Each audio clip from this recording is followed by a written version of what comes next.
اور ان دونوں چارپائیوں پر 2 لاشیں ڈھکی نظر آ رہی تھیں۔ ظاہر یہی ہوتا تھا کہ انہیں بعد میں چادروں سے ڈھانپا گیا تھا۔ میرے حکم پر کانسٹیبل مراد علی نے لاشوں کے اوپر سے چادریں ہٹا کر انہیں قابل مشاہدہ قابل معائنہ بنا دیا۔ بشیر لوہار نے کچھ غلط نہیں کہا تھا۔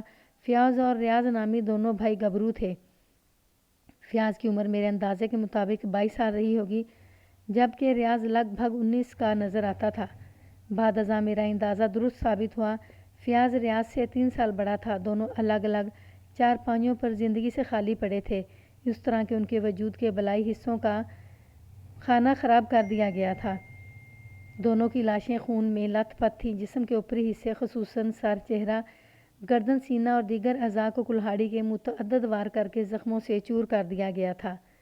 سب سے زیادہ خطرناک کٹ کھوپڑی اور گردن پر نظر آ رہے تھے، جو یقیناً ان کی موت کا سبب بھی تھے۔ ان لاتعداد گھاؤں سے خارج ہونے والے خون نے ان کے لباسوں کے علاوہ چارپائیوں پر بچھے ہلکے پھلکے بستروں کو بھی پوری طرح رنگین بنا دیا تھا۔ موسم کی خنکی نے خارج شدہ لاش کے جمنے میں اچھی خاصی مدد کی تھی۔ وہ ماہ اکتوبر کے ابتدائی ایام تھے۔ دن میں موسم خاصا خوشگوار رہتا تھا، لیکن جیسے ہی دن ڈھلنے لگتا فضا میں ہلکی ٹھنڈک شامل ہو جاتی تھی اور رات میں لازماً کچھ نہ کچھ اوڑھ کر سونا پڑتا تھا۔ خاص طور پر کھلے آسمان کے نیچے رات بسر کرنے والوں کو تو چادر یا کھیس وغیرہ کی ضرورت محسوس ہوتی تھی۔ مجھے یہ دیکھ کر حیرت ہوئی کہ وہ دونوں مقتول بھائی بغیر کچھ اوڑھے سوئے ہوئے تھے۔ میں نے تھوڑی دیر پہلے ان کے اوپر سے جو چادریں ہٹوائی تھیں وہ ان کا اوڑھنا نہیں تھیں۔ میں نے یہ معلوم کر لیا تھا کہ لاشوں کی دریافت کے بعد ڈھانپنے کے لیے ان پر وہ چادریں ڈالی گئی تھیں۔ یا تو قاتل ان کے اوڑھنے کے کپڑے ساتھ لے گیا تھا یا پھر انہوں نے کوئی کپڑا اوڑھنے کی ضرورت ہی محسوس نہیں کی تھی۔ ہر دو صورت میں صورتحال بڑی پراسرار، حیرت انگیز، گمبھیر اور خاصی الجھی ہوئی تھی۔ اس سے بھی زیادہ تشویشناک اور قابل غور بات یہ تھی کہ دونوں بھائیوں کی جانب سے کسی مزاحمت کے آثار نظر نہیں آتے تھے۔ جب کسی شخص پر کلہاڑی کے وار کیے جاتے ہیں تو چاہے سویا ہوا ہی کیوں نہ ہو، کچھ نہ کچھ مزاحمت ضرور کرتا ہے۔ پھر یہ 2 افراد کے قتل کا معاملہ تھا، اس میں تو مزاحمت کی کوشش واضح طور پر دکھائی دینا چاہیے تھی۔ یوں محسوس ہوتا تھا کہ دونوں رضاکارانہ طور پر قتل ہوئے تھے۔ وہ دونوں بڑی شرافت سے آنکھیں بند کیے لیٹے تھے۔ قاتل آیا، تیز دھار کلہاڑی کے پے دائے پر وار کر کے انہیں موت کے گھاٹ اتارا اور واپس چلا گیا۔ انہوں نے سی الغار کے خلاف اف تک نہ کی، حتیٰ کہ ان کی لاشوں نے بھی بڑے صبر اور برداشت کا مظاہرہ کیا۔ درجنوں مہلک وار کھا کر بھی وہ ٹس سے مس نہ ہوئیں، جبکہ فطری رد عمل اس بات کا متقاضی تھا کہ ہر وار پر ان کے بدن تڑپتے اور پھڑکتے، اور اس دوہرے قتل کی واردات میں سوچنے اور سمجھنے کے لیے بہت کچھ تھا، اور ان لمحات میں میرا ذہن بڑی تیزی سے کام کر رہا تھا۔ یہ صورتحال مجھے کسی طور پر بھی ہضم نہیں ہو رہی تھی۔ مجھے یقین تھا کہ دال میں کچھ کالا ضرور ہے، بلکہ امکان اس بات کا تھا کہ پوری دال ہی کالی ہے۔ ایسا ہونا ممکن نہیں تھا کہ وہ کچھ اوڑھے بغیر کھلے آسمان کے نیچے سوئے ہوں۔ اس کا مطلب تھا کہ قاتل ان کے اوڑھنے اپنے ساتھ لے گیا تھا، اور دوسری بات یہ بھی طے تھی کہ ان دونوں بھائیوں کو ایک سوچی سمجھی انتقامی سازش کے تحت موت کے گھاٹ اتارا گیا تھا، اور عین ممکن تھا کہ جب ان پر کلہاڑیاں برسائی جا رہی تھیں تو ان لمحات میں وہ لوگ گہری اور بے خبری کی نیند میں انہیں کسی خاص طریقے سے بے خبری کی نیند میں پہنچایا گیا ہو تاکہ قاتل کو اپنے کام میں کسی دشواری کا سامنا نہ ہو۔ میں نے تفصیلی معائنے کے بعد دونوں لاشوں کو دوبارہ چادروں سے ڈھک دیا اور انہیں سرکاری ہسپتال پہنچانے کے انتظامات میں مصروف ہو گیا۔ فیاض اور ریاض کی لاشوں کا پوسٹ مارٹم بہت ضروری تھا۔ پوسٹ مارٹم کی رپورٹ میرے خدشات کی تسکین کر سکتی تھی۔ مجھے امید تھی یہ تسکین تصدیق کی حامل ہوگی۔ اس کام سے فارغ ہونے کے بعد میں نے مذکورہ باڑے کا تفصیلی جائزہ لیا۔ باڑے کا رقبہ لگ بھگ 8 مرلے رہا ہوگا۔ کراچی میں رہنے والے اسے 200 گز کا پلاٹ تصور کر لیں۔ باڑے کے عقبی حصے میں 2 کمرے بنے ہوئے تھے، جن میں نسبتاً ایک چھوٹا اور دوسرا بڑا تھا۔ چھوٹے کمرے کے اندر مویشیوں کا کھاجا وغیرہ بھرا ہوا تھا اور کچھ کھیتی باڑی کا سامان بھی رکھا نظر آ رہا تھا۔ بڑے کمرے میں کوئی قابل ذکر شے موجود نہیں تھی۔ اس کی حالت سے اندازہ ہوتا تھا کہ بوقت ضرورت وہاں مویشیوں کو پارک کیا جاتا تھا۔ دونوں کمروں کے ٹیکنیکل معائنے کے بعد میں کشادہ صحن میں نکل آیا، جس کی ایک دیوار کے ساتھ 4 مویشی موجود تھے۔ ان میں 2 بیل اور 2 بھینسیں تھیں۔ ایک بھینس کالی اور دوسری بھوری تھی۔ یہ چاروں بے زبان جانور اپنی کنڈلیوں پر بندھے خاصے افسردہ دکھائی دیتے تھے۔ صحن کے دوسرے کونے میں 2 بکریاں اور ایک بکرا بھی بندھا ہوا نظر آیا۔ اس باڑے میں داخلے کے دروازے تھے، جن میں سے ایک بڑا اور دوسرا چھوٹا تھا۔ مقتولین کا گھر گلی کے آخری کنارے پر واقع تھا۔ یعنی ایک کارنر نما مکان تھا جسے 2 گلیوں کا ساتھ میسر تھا۔ باڑہ گھر کے پچھواڑے واقع تھا، جس کا ایک دروازہ عقبی گلی میں اور دوسرا پہلو والی گلی میں کھلتا تھا۔ ہم اسی پہلو والے دروازے سے باڑے میں داخل ہوئے تھے، جو نسبتاً بڑا تھا۔ صحن میں 2-3 گھنے سایہ دار درخت بھی استادہ تھے۔ میں نے جائے وقوع کا نقشہ تیار کیا اور موقع کی کارروائی مکمل کرنے کے بعد وہاں موجود لوگوں سے پوچھ گچھ کرنے لگا۔ کانسٹیبل مراد علی کو میں نے لاشوں کے ساتھ سرکاری ہسپتال بھیج دیا تھا اور اب جو کرنا تھا مجھے ہی کرنا تھا۔ میں نے 2-3 افراد کو ٹٹول کر دیکھا، لیکن ان کی زبانوں سے کوئی کام کی بات نہ نکل سکی۔ اس کے بعد میں بشیر لوہار کی طرف متوجہ ہو گیا۔ یہ شخص مقتولین کا پڑوسی تھا، اس واقعے کی اطلاع لے کر میرے پاس پہنچا تھا۔ میں نے اسے پوچھا، بشیر، تمہارے خیال میں اس واردات کا ذمہ دار کون ہو سکتا ہے؟ جناب، میں اس بارے میں کچھ نہیں کہہ سکتا۔ تم ان کے پڑوسی ہو، میں نے اس کی آنکھوں میں دیکھتے ہوئے کہا۔ تمہیں اتنا بے خبر تو نہیں ہونا چاہیے۔ آپ غلط نہیں کہہ رہے تھاندار صاحب، وہ تائیدی انداز میں بولا۔ میں ان کا پڑوسی ہوں اور ان کے حالات کے بارے میں بہت کچھ جانتا ہوں، لیکن قتل کی اس واردات کے حوالے سے مجھے کچھ پتہ نہیں۔ آپ یقین کریں، میں بالکل آپ سے سچ بات کہہ رہا ہوں۔ ٹھیک ہے، میں نے فی الحال تمہاری بات کا یقین کر لیا، میں نے ٹھہرے ہوئے لہجے میں کہا۔ اب یہ بتاؤ، اس واردات کا سب سے پہلا شاہد کون تھا؟ اس نے الجھن زدہ نظروں سے مجھے دیکھا۔ میری بات کا آخری حصہ شاید اس کے پلے نہیں پڑا تھا۔ میں نے فوراً وضاحت کرتے ہوئے کہا، میں یہ پوچھ رہا ہوں کہ ان دونوں بھائیوں کی لاشوں کو سب سے پہلے کس نے دیکھا تھا؟ منظور موچی نے، اس نے مضبوط لہجے میں جواب دیا۔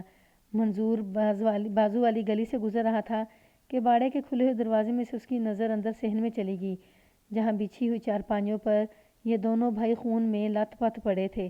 اس نے تھوڑا توقف کر کے ایک جھرجھری لی، پھر اپنی بات کو آگے بڑھاتے ہوئے بولا، میری دکان گھر کے اندر ہی سامنے والے حصے میں ہے اور سارا گاؤں جانتا ہے کہ میں صبح سویرے اپنی دکان پر بیٹھ کر کام شروع کر دیتا ہوں۔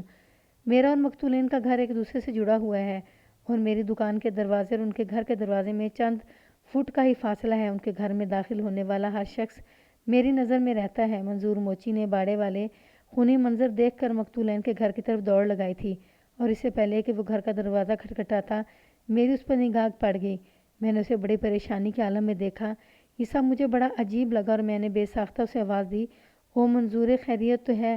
اس نے چونک کر مجھے دیکھا، پھر تیزی سے میری دکان میں داخل ہو کر بولا، خیریت نہیں ہے بشیرے؟ اس کی خوفزدگی کو دیکھتے ہوئے میں نے کام سے ہاتھ کھینچ لے اور پوچھا، پر ہوا کیا ہے؟ کچھ تو منہ سے تو بول۔ پیچھے باڑے میں 2 لاشیں پڑی ہیں، وہ سہمے ہوئے لہجے میں بولا۔ میرا خیال ہے فیاض اور ریاض کو کسی نے قتل کر دیا ہے۔ اوہ، میں نے متاسفانہ انداز میں کہا، تم اسی واقعے کی اطلاع دینے ادھر آئے ہو؟ ہاں، اس نے مکانکی انداز میں سر کو اثباتی جنبش دی۔ میں ان کی ماں کو بتانا چاہتا تھا کہ تم نے آواز دے دی۔ میں دکان سے فوراً باہر آ گیا۔ جس دوران میں منظور مقتولین کے دروازے پر دستک دے رہا تھا، میں نے باڑے میں جا کر اس کی فراہم کردہ اطلاع کی تصدیق اپنی آنکھوں سے کر لی۔ فیاض اور ریاض کی خون آلود لاشیں بے حس و حرکت پڑی ہوئی تھیں۔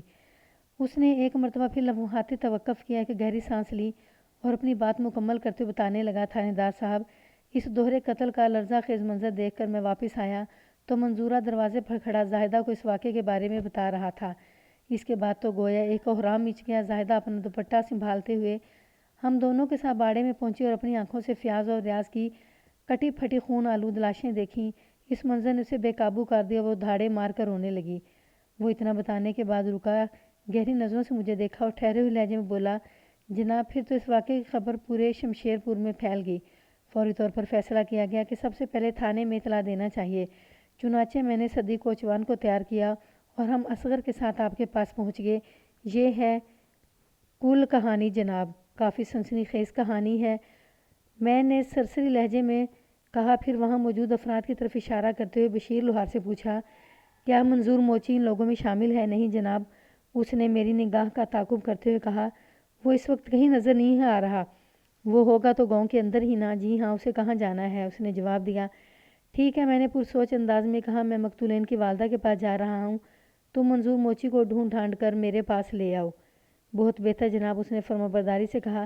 میں نے پوچھا، تمہارے گھر میں کوئی فالتو تالا پڑا ہوا ہے؟ جی، تالا مل جائے گا، اس نے اس بات میں جواب دیا۔ میں نے تحکمانہ انداز میں کہا، جاؤ بھاگ کر جلدی سے وہ تالا لے آؤ، چابی بھی ساتھ لینا۔ ابھی لایا، وہ ابھی آیا سرکار، یہ کہتے ہوئے رخصت ہو گیا۔ اس باڑے میں جیسا کہ میں نے پہلے بتایا ہے 2 دروازے تھے۔ ایک وہ بڑا دروازہ تھا جس میں سے ہم اندر داخل ہوئے تھے، اور دوسرا چھوٹا دروازہ جو باڑے کے عقبی دیوار میں تھا۔ یہ چھوٹا دروازہ اندرونی جانب سے بند تھا، اس پر تالا بھی لگا ہوا تھا۔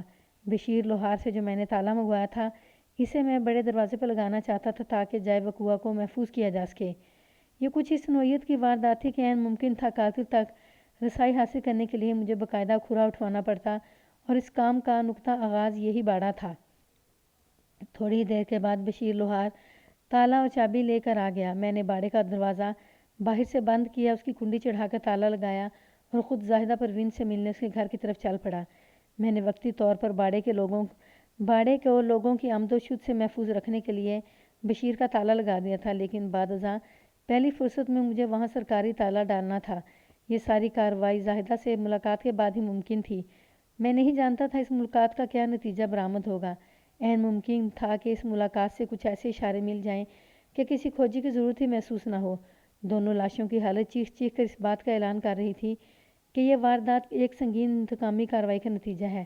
قاتل جو کوئی بھی تھا وہ ان دونوں بھائیوں کے لیے اپنے دل و دماغ میں نفرت کا بڑا ذخیرہ رکھتا تھا۔ اس تناظر میں یہ ممکن نہیں تھا کہ زاہدہ اپنے بیٹوں کے کسی ایسے دشمن سے واقف نہ ہو جو اس حد تک چلا گیا تھا۔ زاہدہ پروین کو دیکھ کر مجھے ایک جھٹکا لگا۔ میں نے سوچا تھا کہ وہ 45-50 کے پیٹے میں ہوگی، لیکن وہ تو کسی بھی طور سے 30 کی زیادہ نظر نہیں آتی تھی۔ میں نے اپنی حیرت کو فی الحال ظاہر نہیں ہونے دیا اور ہمدردی بھرے لہجے میں گفتگو کا آغاز کرتے ہوئے کہا، زاہدہ مجھے اس ہولناک واقعے کا گہرا دکھ ہے اور میں تمہارے رنج میں برابر کا شریک ہوں۔ تم فکر نہ کرو، میں بہت جلد تمہارے بیٹوں کے قاتل کو ڈھونڈ لوں گا۔ اس وقت ہم زاہدہ کے گھر کے اندر ایک کمرے میں بیٹھے تھے اور اس کمرے میں ہم دونوں کے سوا اور کوئی نہیں تھا۔ اس واقعے کی خبر عام ہونے کے بعد زاہدہ کا گھر گاؤں کی عورتوں سے بھر گیا۔ وہ سب اس سے ہمدردی اور تعزیت کے لیے آئی تھیں۔ جب میں گھر میں داخل ہوا تو اس وقت وہاں 4-5 عورتیں موجود تھیں، اس لیے پوچھ گچھ کی خاطر میں زاہدہ کو الگ کمرے میں لے کر بیٹھ گیا۔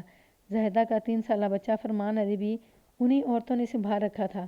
وہ میرے اظہار ہمدردی کے جواب میں بولی، میں بھی یہی چاہتی ہوں کہ فیاض اور ریاض کا قاتل جتنی جلدی ممکن ہو سکے جیل کی سلاخوں کے پیچھے چلا جائے۔ میں یہ کر سکتا ہوں، میں نے ٹھہرے لہجے میں کہا، لیکن اس کے لیے مجھے تمہارے تعاون کی ضرورت ہوگی۔ بتائیں میں آپ سے کیا تعاون کروں؟ اس نے براہ راست میری آنکھوں میں دیکھتے ہوئے سوال کہا۔ کیا اس کی آنکھوں میں مجھے ایک انجانی سی سرد مہری محسوس ہوئی۔ اس کے 2 بیٹوں کو بڑے بہیمانہ انداز میں موت کے گھاٹ اتار دیا گیا تھا۔ اس اندوہناک واقعے پر ایک ماں کا جو فطری رد عمل ہونا چاہیے تھا وہ مجھے زاہدہ کے انداز و تاثرات میں کہیں دکھائی نہیں دیتا تھا۔ وہ رو رہی تھی اور پریشانی اور دکھ کا اظہار کر رہی تھی، رنجیدہ اور دکھی نظر آنے کی کوشش کر رہی تھی، لیکن اس کی آنکھوں میں موت کا دیا ہوا داغ کہیں دکھائی نہیں دیتا تھا۔ وہ آنکھیں کرب اور اذیت کے مفہوم سے خالی تھیں۔